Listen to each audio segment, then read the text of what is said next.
Mishonoka. Aspect spirituel. Mon peuple souffre.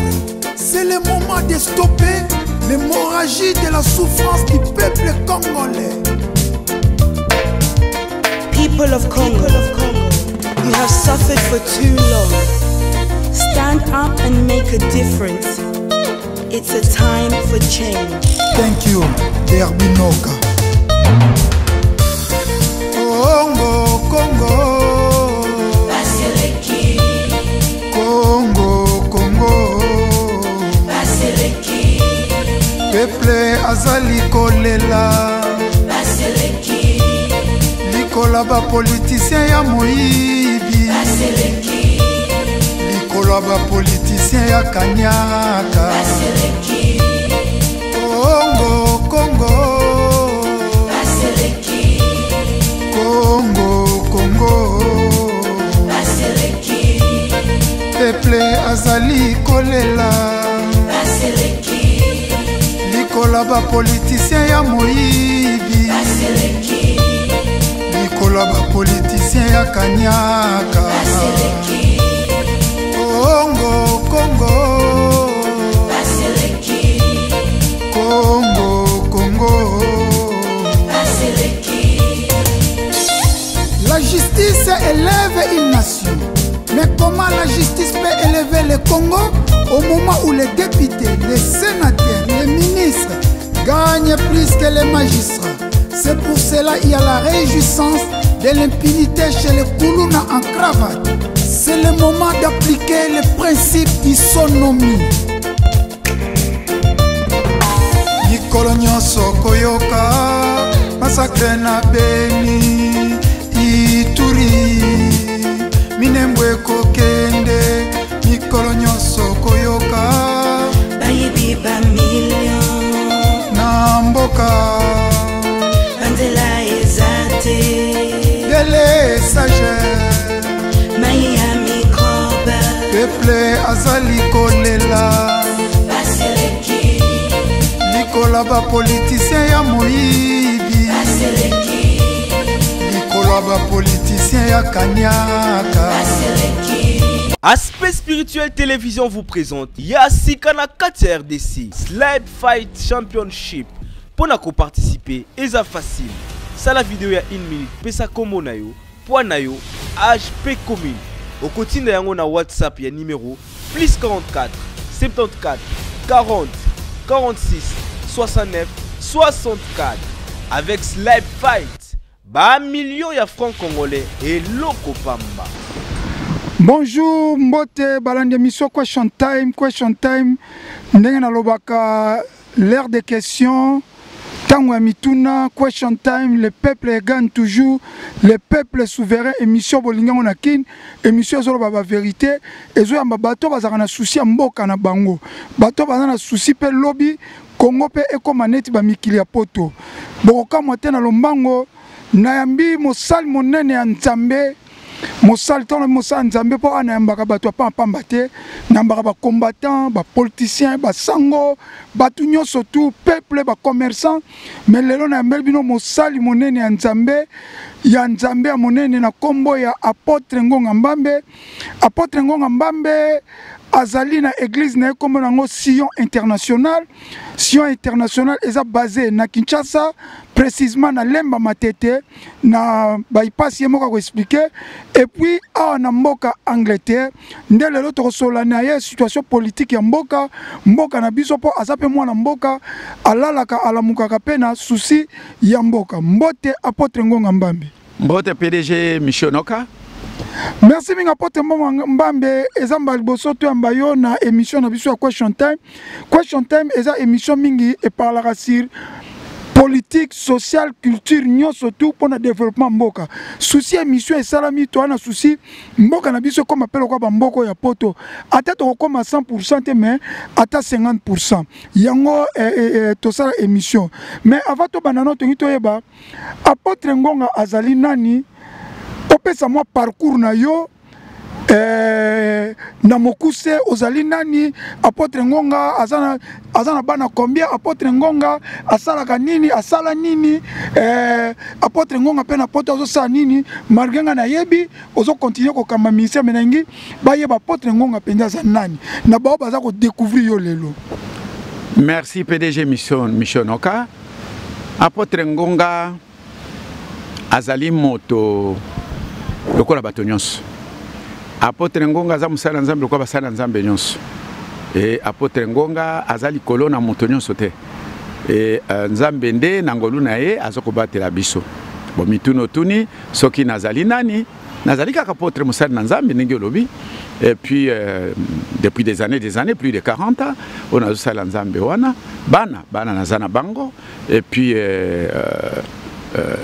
eloko nakoyi biso yango wana. Mais apôtre Ngonga, avant comme apôtre, vous allez nani? Avant comme apôtre, mais nazaki la finance informatique et nazalaki catholique. Et oyebi kenzamba benga kamuto natango linga benga moto et nazaki formé par Jean-Baptiste Mando Mwengei. Na kati na ngingiri nzambe que son âme se repose en paix, c'est mon père spirituel.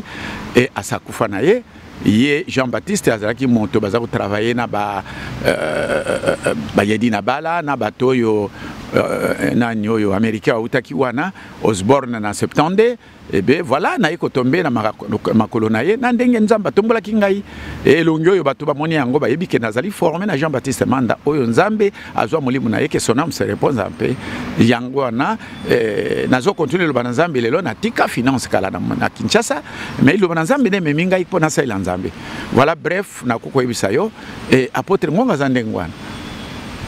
Merci minga apôtre Ngonga osali 40 ans na ministère ba difficulté ni nokuta na ngona ministère ya nzambe ba difficulté nokuta na ngo wana za bazo sa misala bazo leka ba asa mama mukolo mo eto pexé zate azo comprendre peut-être ozo filmer il faut comprendre biso tout un jour to comme na ba ajuana na 40 ba difficulté ni nokuta na ngona musala nzambe pe ba esengo nini ozo na musala nzambe esengo ezali belé. Ce qui n'a commis les lois na poto, ezali grâce na nzambe. Po maman nangai atikele ko na poto te. Tata nanga monaka na 40-45, tant que militaire, maman nanga monate, mais par la grâce de Dieu, ndenga moni mikili ya poto. Ezaka Londres te. Bato bazo moni longyo ba moni na poto nyonso. Ba Suisse, Paris, Belgique, partout, Suède. Vous comprenez?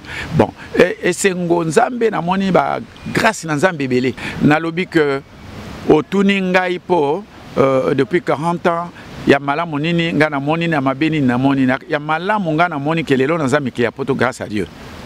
Il y a malamu nini na moni lelo na zana bana na ngana boti pe bana bazako yebana na kati na bato monde entier ezali po na nzambe wana. Et puis na tamboli na ba Paris, Suisse, bilongyo bazo mona ngo Suède partout, à Londres, bisika nyonso, Belgique, eza grâce à Dieu. Alors ba difficulté pe wana bisingo na nzambe yango ezali ya liboso nde pe manabo moya encore ba difficulté ezali belé moni mosala nzambe eza facilité ba difficulté ezali mabako ezali mais to kosa ndenge ni PDG Mission Oka il faut to assumer parce que yemoko biso toza ko incarner Jésus de Nazareth alekana mikakatano ebele biso tango to landi nzela na ye koloba te ke yo ko ezali épargner na mikakatano wana non il faut assumer yango soki na koyebisa yo elekaki na job alikine mikata ne belé mais fin de compte nzambe azalaki na tomboli et na kopesa yo ezalaki na Joseph mikata ortina bandeko na ye bateki bo nzambe azalaki na pe tomboli baze belé donc so to tanga butu ko hinda. Merci minga apôtre Ngonga Mbambe apôtre et bon à Londres en général musala ya nzambe ba pasteur congolais eza ko évoluer ndenge est-ce que eza ko évoluer malamu to ezana mikakatano est-ce que ba passer si j'ai pendant to eli yango lelo te mena nka répondre est-ce que ba passer nzambe bazo sela nzambe pendant na bon nzambe ana mboka Angleterre ezo évoluer ndenge nini PDG Mission Oka merci d'abord nazo remercier pour na niveau yo komi musika wana tiko zana ba TV na kati la Congo abe eza facilité nyonso eza mabongisi na nzambe voilà nazo koma na mutuna na yo tozali belé hein babenga minanza nzamba lobaki ke babianga mi baze belé kati na babianga bapona mi baza muke mais pona koyeba musala na mutu na mutu azoko sala bato ba découvrir biso ende ba ye ya mukili otozobenga ba makili mais moto na mukili pia zate bato nyonso basali kaka na nzambe mais moto na mutazana domaine na ye mais bato tozana bango na mukili baninga nde bako découvrir misala na biso ya mabena malamu bango nde bako yebisa biso bako talela biso yango soki eza mabe bakoloba soki eza pe malamu bango bakoloba mais biso moko moye to mona yango ezate. Merci mingi to mona yango ezate mais loko to ambeli lelo parce que question thème eza mingi eza na souci mboka évoluer avant on a banda papa Ngonga apôtre Ngonga Mbambe bien habillé bien habillé bien nango ba prince de poule nazomona pasteur mais pona ni mino ba pasteur bolingi ba montre or ba bague ba bijoux tout ça pourquoi ba pasteur ya ba congolais bolingi toujours bien habillé bolingi bolata ba or donc ils sont nazotia lozana ba Pierre Cardin ozana ba Gucci ba veste na bosana ba benga so ba prince de poule ba bijoux tout ça pourquoi ba pasteur bolingi toujours ba bijoux bolingi toujours bopeto makasi bongo PDG mission noka nzamba zala nayo. Je pense que biloko no ceza kati na mokili to stanga bible appartient à Dieu. Or et diamant appartient à Dieu. Mais elingi kopekisa te ke mutu soko zo sala nzambe oro diamant e ozana yote e biloko no sata lo kozama na yote. Ezali na biso bato na nzambe ezape na moto nyonso wazana mokili nzamba sali ye ezana ye ta mususu biso to ba jeep bato mokili bazana ngote bana ba jeep moko ya ba 100 000 200 000 biso to zana ngote mais ce n'est pas ça ko sala biso tozala ba véritable basana na nzambe no wani nyansu biloko mokili le kaka ande nzoto mutezo senga ezali bon nzambe te mais tokolata ngo pona ko sala fier que nzambe pa zakati na biso oyo bato nyonso bazana ngo katira mokili biso tokozana nango. Merci en tout cas aux appendices bien habillés, très bien habillés. Attaque ngamoro, mutu aspect spirituel nga so na confirmé pamba te. En tout cas pasteur olati kitoko meto ko lobela na te. Mama likam na biso to ko lobela na pasteur ezali makambo ya mboka. Pasteur apôtre Ngonga Mbambe 40 ans de ministère. Soko tali mboka na biso Congo pendant 40 ans de ministère. Okoyi ko décrire mboka na biso ndenge nini? PDG mission no kanzambe ou melanayo azanayo. Na te 40 ans ministère na te pe depuis obotamati ozalelo apôtre Ngonga ndenge na bambulo okomi nango lelo. Okoyi ko décrire mboka na biso ndenge nini? Mboka na biso soko na kolingana loba PDG mission no kanzamba azanayo. Je pense que biso tango to botami to kuti pe kaka yeke oyo.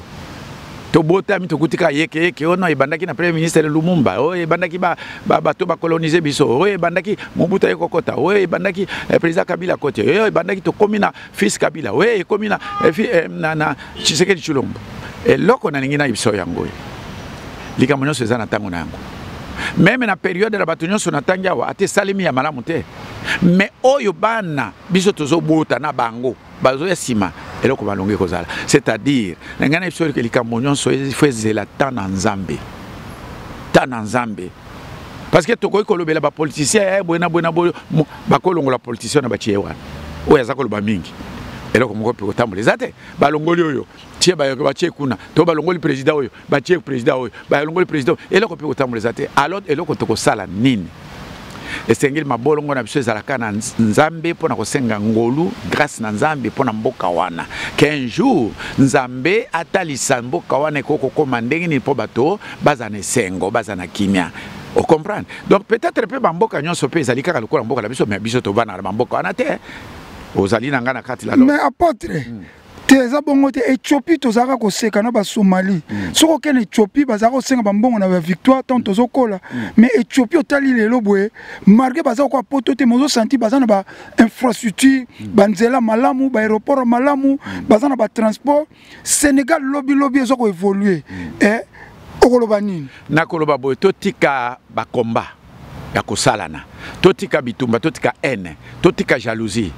Mokonzo zo kamba toche maboko politicien zo sala toche maboko nani bino bato bozaba PDG ya ba télévision toche bino maboko aneza nini prière ekota boyoka ne kota mboka sa bolingo ekokoma lokolo exemple pesinga Ethiopie wana te mais bolingo nde sala mboka ezala soki bolingo ezana kati na biso bato mingi balobaka bolingo ezana na bino bato nzambe te bolingo soki ezali makambo nyonso kotambola malamu omoni na kopesa exemple je ne suis pas politique nazali profane en matière de politique mais na miso pamba ndenge totalaki ntango président Kabila azotikela président Faci mais esalema nano te depuis na botama na mona yango te mais pour moi je voyais que non tokokoma na kati na bolingo Jésus-Christ nous a laissé l'amour amour soki ekoti na Congo à partir de président na biso oyo nyonso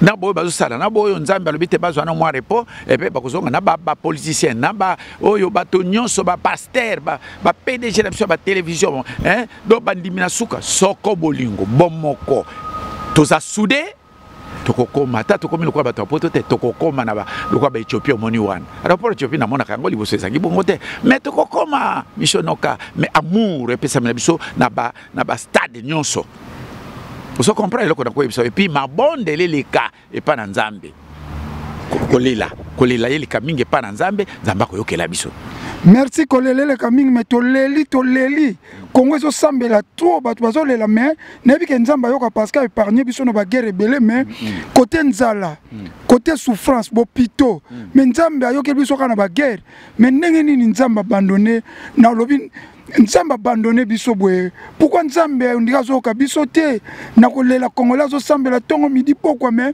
tozo sambela mingi mais pas ezo kota mingi nzala ezo kota mingi mboka ezo kufa mingi pourquoi mais attaque mosana nzambe tozo sambela mingi mais au lieu de sambela tolonga na souffrance mais souffrance ezo kota sous deep ne bangi ba ya mozindo nzambe zo lokumu PDG missionoka na ko ebiso keloko ya ekotika la seko na biso na Congo bolingo na lingi na peso exemple bana Israël etango balungwe kati na bombo ya Farao bazoya batunaki pe Moïse tokomi na nzela boye mais tozo nyokwa maboye qu'est-ce qui se passe fallait otika biso kuna po ba cimetière ezaya kuna soko pe tokufaki bakunda biso toza bayeba kitesika bazo kende nini kusukela mais ba oyo bayika kipiko fin de compte ba koma kina mboka wana ya bilaka osoko mishonoka tala lelo ngai personnellement naza pasteur naza papa na yo nandimaki pete ke yoko oza na TV na Kinshasa donc nandimaki te alors c'est-à-dire toza kokende mishonoka amour bolingo ezala kati na biso ezala bato minene ezala bato ya mike ezala banani ezala babola ezala bazangi soko bolingo ezali tokokoma apôtre alobi soki bolingo ezali tokokoma apôtre nandimi bolingo ezate parce que mutu amilingi ye moko toza na ba richesse nyonso tu malgré balobaka mindele mais batu mususu baza koyiba mbongo baza ko s'enrichir mais peuple aza ko s'appauvrir okoloba nini nakoloba ke soki ezali bongo ba miyibi baza trop na gouvernement banda bazo koyiba ka ba million na yembi yango na nzembo yo soko yebi te ngana zo confirmer chaque jour na Congo muta koti ministre yibi million ba yiba ka ba million na Congo ba 200 millions 300 millions 400 millions projet bukanga lonzo ya matata ponyo tomoni esika tisco azana justice biso to confirmer te tozo de la justice a confirmer biso 200 millions ekei wapi tomoni projet à 100 jours n'epoka Faci ekei wapi soki toke n'epoka Kabila kutu ba crédit carte bango tu bazali na ba crédit carte bazo sakana nango ba yibi trop mais pourquoi moyibi trop na Congo mais tozo sambela mingi nzamba zo pinir batu wana te PDG mission soki ngana mbio ataka mosana nzambe na okene mingi na bonzambe pourquoi biso tozo tuna nzambe azalaki na tanga kala ko pinir mais lelo nzamba zo pinir ba miyibi wana te nzamba alingi peuple na souffrir pona ba miyibi pona ni PDG mission noka na yebiselo kweza mutuya c'est l'amour bolingo nde kotonga mboka bolingo kotonga mutu nyonso bolingo nde ezale loko moko eza suka Jésus qui est sur la croix, batuni et patatane à lui, mais nasara bateau et battu na croix ni na lui, pardonne-leur. À mon passe à mon akité. Mais ngana ko yebisobre. Tobonde la pona mboka. Tobonde la pona bao bana, badingi bako makaka bakonzi, ya mbongo mboka nyokoma. Tobonde la pona bango. Mokolo ezali nzambe akolongola biloko nyonso wana bana na Congo bakopema na bosolo bakopema pe na kimia bakopema na bolingo ngonga na nzambe tango ebeti mutakanga kangwa zate donc soka lobi tozela bakuki 2 3 tozela yango tozela ti yango kokokisama c'est-à-dire tozo c'est la wana tout en état topesi mabondel mabolongo na biso na se mabondel pa na nzamba yo kabiso a touché pe ba konzi a touché ba politicien a touché ba pasteur a touché ba tonyon surtout ba staff nyon surtout pour être bon moko ya après vision ya kitoko et kitakati na Congo toko koma missionoka na kombo na Yesu toko koma toza na foi. Bien que la Bible le dit, la foi aussi ça les œuvres elle est morte. Non, tous en a foi. Zamba kusala. Amen. Toza na kondima lokola papa Abraham papa kondima lokola Yesu alobina na toza na kondima kwa mbuma ya seneve soko bwaki yango na elanga eboti nzete monene bandeke baye kosala zamba naza na kondima ke mboka ane ekobonga ndenge apôtre Ngonga Mbambe boye bakene yambi apôtre Ngonga Mbambe 40 ya ministère bana matete bayebiye bana lemba bayebiye na échanger azali apôtre munene na ministère melelo azana sion international mais apôtre Ngonga aza toujours en cheval azaka na Kinshasa et puis azalaka toujours pe na mboka Angleterre.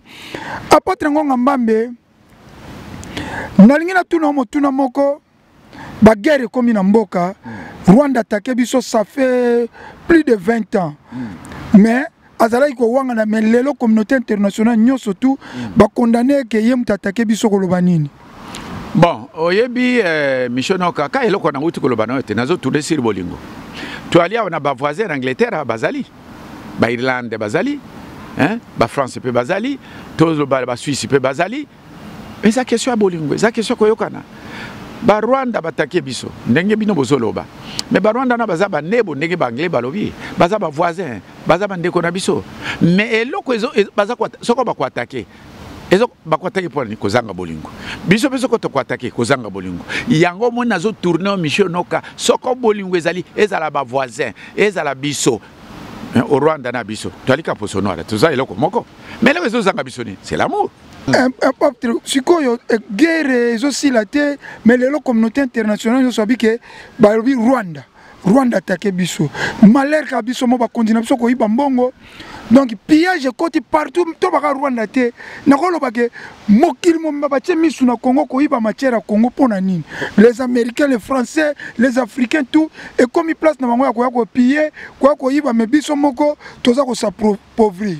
Mais kasi tina ngana ibiso ke bolingo nde zipaka ebele na masungu ezipaka nyonso awa communauté internationale bazo condamner Rwanda mais communauté internationale wana bango nde babongisa te so na tali bien bango moko ne babongisa mais po babongisa biso to ba kama bolongo na se bande bato nzamba sala soko tali pe na Rwanda ngo lero msu bato kaka bango moko communauté internationale ne bazucha ba désordre wana mais to pesa nyonso na maboko na nzambe to bwa kama bolongo na se ba Rwanda baza ba ndeko na biso ba nebo babinga na banglais to za eloko moko ba mburier biso te to biso nyonso. Oui pasteur Rwanda za ndeko na biso me Kagame biso ba congolais to ça Hitler aza génocidaire parce qu'il a bomi trop Kagame a bomi na nous na mboka na moko na entre Afdel Kagame a bomi batu na tingi ba force commune za na tingi ba congolais bobosa na trop Kagame aza na dossier momba oni na tingi ba massacre batu tango Afdel ezokota aza na dossier ya mapping dossier mapping na mboka na biso moyibi na ko tuer na mboka na biso 10 millions de morts 10 millions de femmes violées, 15 millions de morts. Attaque Moussa Nzambe, attaque Congolais, bazo bomba bande konayo, bazo ko tuer bande konayo, na Hitler Kagame. Oui, Rwandais, peuple rwandais sont nos frères, mais Hitler Kagame, okoloba nini? PDG Missionoka Matondo, ngana koyebisa yo boy. Nakola na miso ngana zo mona Kagame azoboma te na olobelo loko te mengana zo pesa information na roi mapping na dossier mapping Kagame ba cité na génocide na ba massacre ya Est ya Congo. En plus Kagame ba cité na massacre tingiting ngai na pesa information ezali vrai communauté internationale en témoin et puis gouvernement congolais en témoin. PDG Missionoka Zwa Matondo nazali profane en matière politique. Profane en matière politique pe na lingaka yango te pe na osala yango te. Mais ngana koyebisa yo to bwaka mabolongo na sibiso ba pasteur.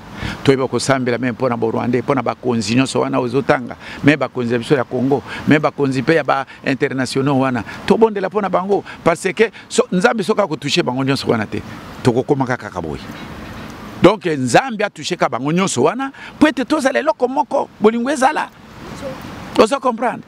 Kaka mabondeli, mabolongo na setole mbate, nzambe akutouché na mindele, akutouché na bakonzo zotanga wana na biso ya mboka na biso, tokoza leloko moko, nous sommes que des frères. Alors maintenant, mon pepe wana nzambe akusisango, tokokoma na kimia. Na kimia ya solo. Merci mingi tokokoma na kimia ya solo. Merci. En tout cas, tu reconnais la deuxième partie na biso. Deuxième partie na biso, tu reconnais le Potre Ngonga Mbambe. Tu retournes toujours pour venir à la deuxième partie. Pour nous retrouver cette mission na biso, tu as préparé la deuxième partie. Tu retournes à moi libanda pour nous retourner la deuxième partie. Merci. Tu comprends déjà bolingo. Tu yoki bolingo, po bolingo ne l'amour couvre tout. Mais dans le moment où nous sommes agressés, le peuple nous a agressés.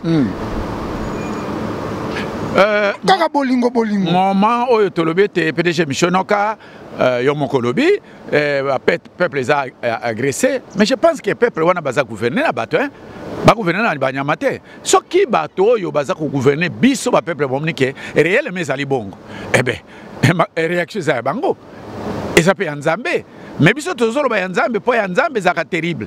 Mais réaction ya bango ba kozi bazo mona soke za réalité.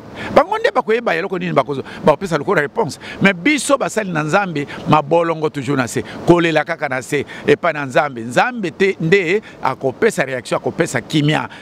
Tokolongo la Bible tokota suna makamsu te non biso ka Bible mabongo na se biso mituna biso na se ayo ko lele pa na Nzambe po te Nzamba tia kimia partout ezala na Rwanda ezala na ba mindele ezala biso ba Congolais ezala Congo Brazzaville dans Burundi tout Nzambe ayo ka biso mawachi kimia ezala na Ethiopie partout Nzamba tia kimia biso tozolela ka ipa na Nzambe ala pa tolele pa bato mokili mais ce qui est agression, c'est na Congo. Je pense que Congo est un gouvernement et gouverné na Bakonzi. Bakonzi ne bakotala makambwana, mais biso pe tozo tia Bakonzi na maboko na Nzambe. Peut-être Nzambe akamba bango, a éclairé bango na nyonso. Voilà, et là on a quoi ça. Merci mingi Mosana Nzambe au répondre kitoko pour question na ngaki na tuna yo, soko répondre ki bongo te, on ngako calé en émission pour awa, toke la kamutu mawate. Na tuna kaka, na tuna apôtre. Siko apôtre na ndaku na yo, babandi bakoti ba ko agresser yo. Ba ko agresser ozala mwasi na bana, bakoti ba violer, ba violer mwasi na yo, bana na yo. Oko sala nini, oko défendre te. Oyoki yomoko lobete baza babandi. Babandi c'est-à-dire baza bato mo mito zo salate. Menga na ko se défendre ngata na nginda se défendre tango bakoti wana bakoti na biloko mabe ya koboma. Menga na ko na ko lobo Seigneur. Tozali wapi, otiki biso wapi. Ye moko Nzambe wana. Apôtre on ndima penga ke. Donc ba violer moi sino bana na yo. Allez. Sans la défense, même self-défense. Bateau, bayaka ko violer, bayaka pamba. Même Yesu Masi a sala ki self-défense. Tant panzaki ba biloko na kati église, c'est self-défense. Non, il y a panzaki biloko wana parce que wana ezaki église na Nzambe komaki lokola liyoto ezoko lokola commerce yango panzaki. Mais yo lobi ba côté lio na ndako. Tant ba côté lio na ndako. Je pense que ça c'est une force c'était. Pas ba côté na ndako. Donc il ngala que ça que farde c'est le quoi Rwanda côté biso to une force c'était. Non, problème ezali wana ezali na kutu ko lobela OK. Ba konzo bazo diriger Congo bazali. Baza komona soke réel mais za bongo. Réponse za ya bango.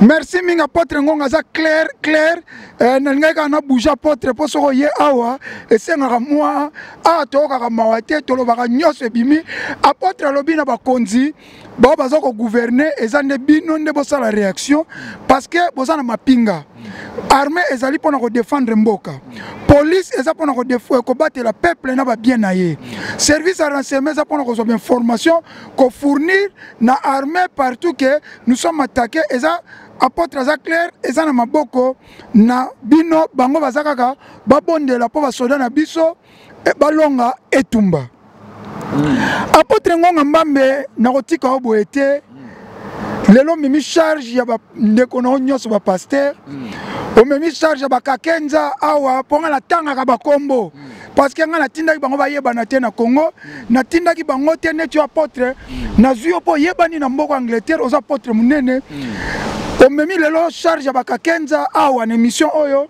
ya ba Sony Kafuta ya ba Kiziamina ya ba Denis Lesi mais comment ba kombo nyonso tuna tangi batikali ko soutenir peuple te lelo na zui chapon atanga ba mukuna okomona mukuna oya aseka lobi azaki na Kabila après a changé Kazaka a commis na Fachi lobi kuna bazo changer en plus baptiser bango na Kanyaka na makambo tel ko pona ba konza seni depuis Kabila baza ko pesa bango ba jeep bazo ke na kuku baza ko défendre le peuple té wana eza question liboso o répondre mi balemba moko.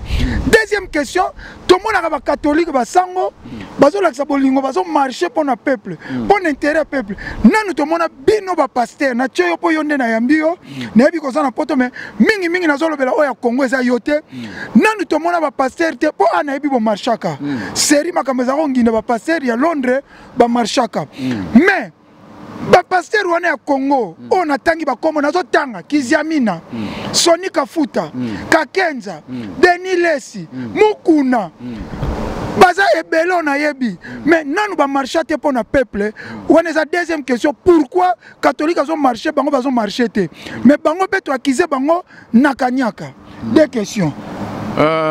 Deuxième question, na zo pesa na réponse à deuxième question.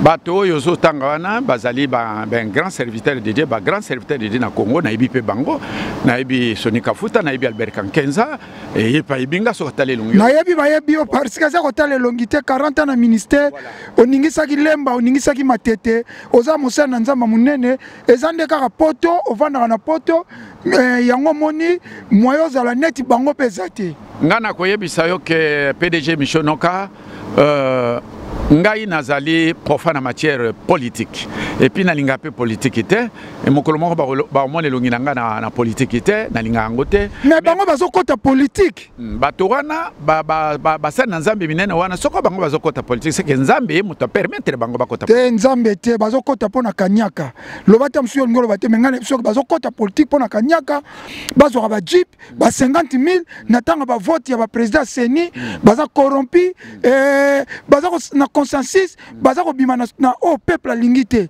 baza ko bima na intérêt ko ke voter na intérêt na bango moko. Bible lobby PDG mission noka Bible lobby monopole bayango mais ngai natikali komona sika bazo pesa ba camion wana na mbambongo ba tout ça ce qu'on a répondre bango bakendaka na kuku neti Nicodème akendeke pa Yesu na kuku kozwa toyebi apôtre lobakaka olingi ko toucher baninga na yote na lobby boye un jour Luka au interview bango. Limbisanga missiono. OK papa, promete.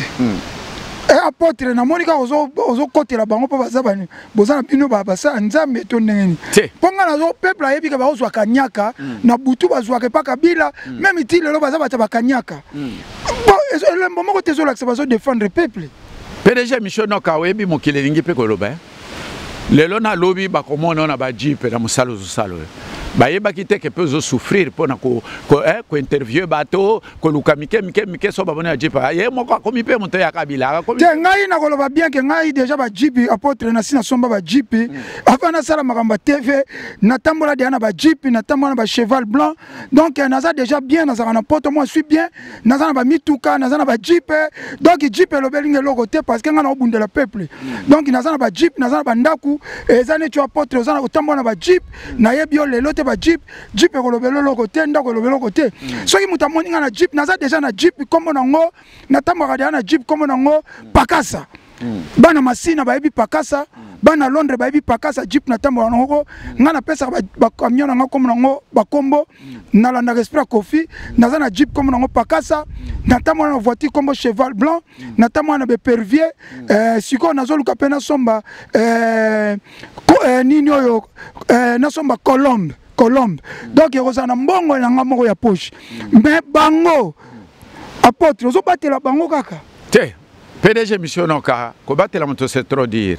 Na yo na ngai yo pe za komsa na Nzambe munene na yebi. Naza mosa na Nzambe mais naza contre basa Nzambe ma oya Kanyaka. Tochia bango na maboko na Nzambe. Tochia bango na maboko na Nzambe baza bato. Soko pe mabungu aneza na kati na bango baza bato mais PDG missiono kana ko senga na yo mukolo mususu komela bango na bandako bakoyamba yo. Tuna bango mituna wana bakoyanola yo.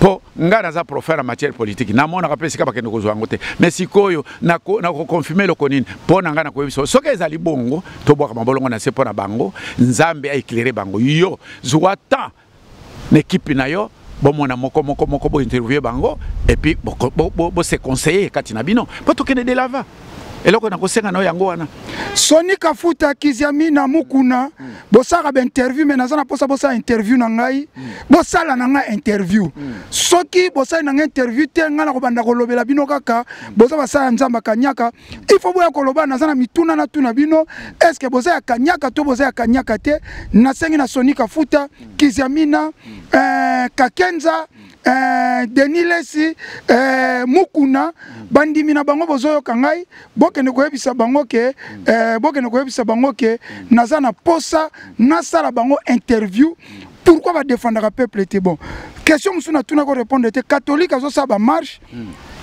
depuis catholique sa ba marche ba boma ba marche ba chrétien depuis Mobutu ba marche zo continuer mais bino ba pasteur ya Congo bo sa marche te ponani. Tout le monde appelle que les lois passer par marché pour le peuple à souffrir. Bon. Tout le monde n'a pas passé par marché pour Rwanda attaquer Bisso. Mais catholique à Salango, à on a souffrance à peuple, à on a élection. Depuis Mobutu, on a marché par chrétien. Maintenant tout le monde va passer. Naïbisio que c'est vrai, Nazari parmi les pasteurs. Et pour votre information, Naïbita Sogoyebi qui est en Angleterre, Motoabimi responsable à pasteur des Amoria. Liboso Zalaki Dani Musumbu, Yami Bale Mapsinkomo, Yami Sato Zalaki Mutombo, Oyo. A commis à mine ezali Moria. Wana ezali corporation ba pasteur Angleterre. OK. Kinshasa mutazala kinde avec Kankenza, après avec Kankenza comme Soni Kafuta, après Dédé mutazali sikoyo. OK. Ngana ko biso boy. Bato wana zotanga ce sont des hommes de Dieu ya minene na Congo. Nakosenga na Nzambe mingi po ete yo komela moko sala interview. Menga ba olingo ya mbanga te ba balinga bata vérité ze ponga na ko tuna nyonso tu na ko bimisa nyonso na ko banga te parce que ndenga uti ko lobawa ngaso na ke pa Soni Kafuta na zana tina ta pesa nge loko na ko sala interview na kangi na sali Soni Kafuta interview na kangi ba caméra na ngana ke na zana posa pa pesa ngambongo na ete même na ke pa Kiziamina même pa ya oazana ni président Siko nani Dédé même oazana président Dodo oaza Dodo soka lingina sa interview azwa idée te ngai mbongo te ngai nzamba sa pambola nga babi contemplez-vous de votre solde naza richité naza pe millionnaire te mais nazo contempler na mukio nzamba pesa kange koki na nga mais souci na nga zali na ba oyo bazozanga même kinini ba bazozanga kinini ya malaria ba oyo bana na bango bazotanga te nde souci na nga yango naza ko bundela mboka kolobela mboka à travers émission Question Time okoloba nini tokomi tozokene presque na suka na kokomela bango pourquoi na tuna bango pourquoi ba marchaka te pour na peuple. Voilà parce que loko na kosenga na tuna bango pongai ndeko na yo apotre ngonga nazali profane en matière politique nalinga pe yango te na kokota pe yango te mais balobi politique yo so koti na politique te mais politique ezo kota na yo bon politique ko kota nanga parce que nazamo na mboka mais politique ko fungula munoko nanga pona loba te bawa bazo kota nango bazoloba omoni yango baza ko décider baza ko agir nazali profane ya ko décider même ya ko agir alors na ko kokate menga na sengi na yo apatre limisa na seki parce que tango o baza ko kota na seki po nangina ba bazo kota po ba bike kuna ba ozo ba jeep kuna ba ozo mbongo yango moni tango lobike yango eseki singa yango na lobite nazo répondre peut-être Michel na répondre ngelo lobi ba jeep banini ndenge bazwa kanga na yebi yango te soko ba kota kana na sukulisi na yebi yango te menga na kosenga na Nzambe ke mokolo moko komela bango na yebi bato ande bato ba koyamba yo ba koyamba ba koboya yo te ba benga na ote na yebi merci minga pote pasteur o yebi kazwana nu kanyaka te azwana nu jeep te abengi sanga numéro na nga yango yo soko bo lingi na futa ticket na ya na mbongo na nga mona ko sala interview na ko futa ticket na ko ya na mbongo na nga na sala interview après na zongi na ngai poto apôtre to komi pena na suka attaque mosali na Nzambe na ningo pesa siko conseil na bakonzi siko na kiti na ningo pesa conseil na bakonzi nyonso tu ya mboka conseil nino ko pesa bakonzi ya mboka na yebi kolobaki bolingo mais na ningo kota pe suna mwa mozindo po to komi penza na suka bakonzi nde bayokela biso mawa na Congo bayokela ba mama nyonso wana mawa na babola nyonso tala na kopesa exemple moko ezateke ngana yoka musika namona mama Olive Lembe apesa oyo bapesaka te na bato Mama moko sambila ke pananga aya ko tia dimi na ye na cause ya mama Olive Lemba sali nini o tokene ki to accompagner na Lubumbashi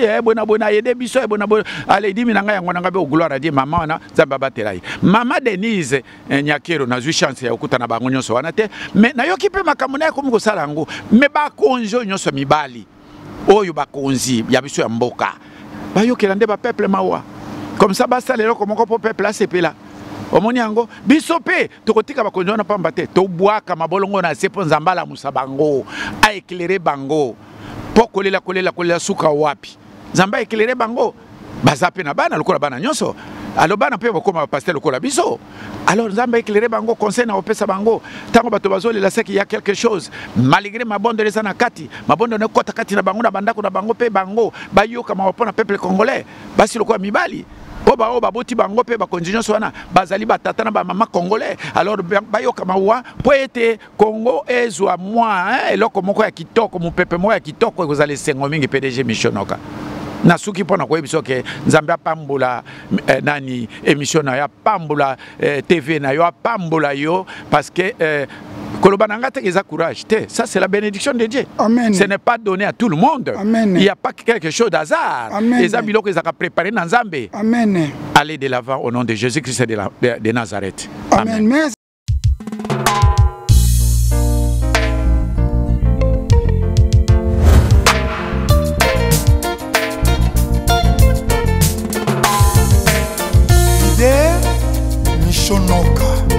Aspect spirituel. Mon peuple souffre. C'est le moment de stopper l'hémorragie de la souffrance du peuple congolais. People of Congo, you have suffered for too long. Stand up and make a difference. It's a time for change. Thank you, Derbinoka.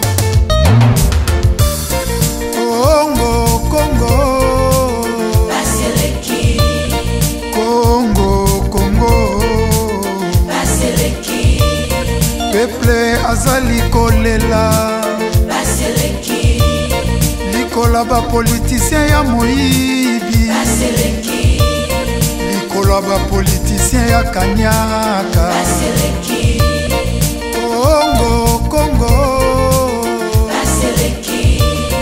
Congo, Congo, Baseleki, peuple azali kolela, Baseleki, likola ba politicien ya moyibi, Baseleki, likola ba politicien ya kanyaka, Baseleki, Congo, Congo, Baseleki, Congo, Congo.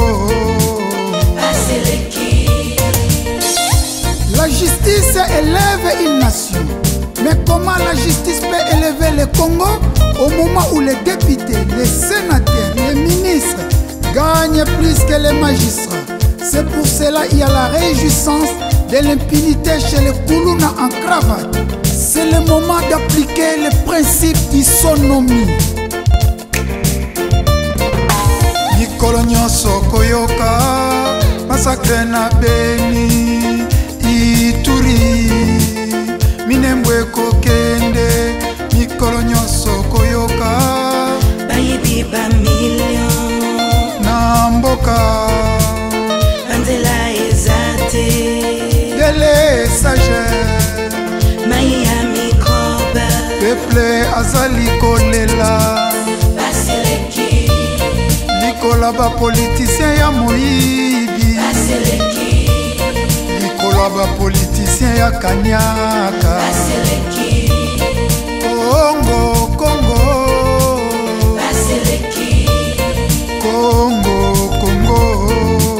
Baseleki, Oui, Baseleki. Les politiques traitent les militaires, les policiers, les enseignants comme des animaux. Regarde seulement les barèmes salariales, timides, sèches, maigres. Il faut stopper cette hémorragie de la souffrance. Mikolo nyonso koyoka massacre na Beni Ituri minembwe kokende mikolo nyonso koyoka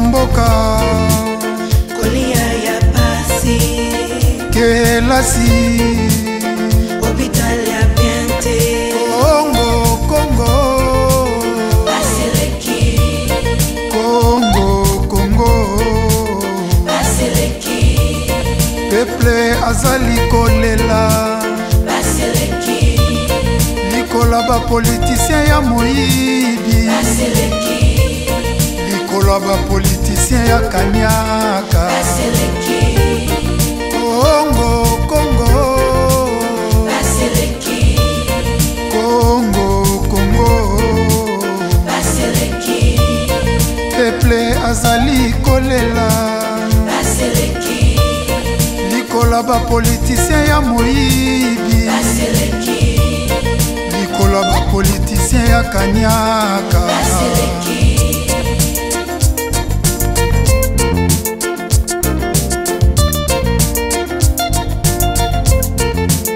Baseleki, peuple congolais listen écoutez yoka nazobimisa biloko sikoyo tout congolais a le devoir de combattre et de mettre fin aux politiciens toxiques immoraux inconscients sans idéal abat le népotisme le régionalisme le tribalisme le peuple gagne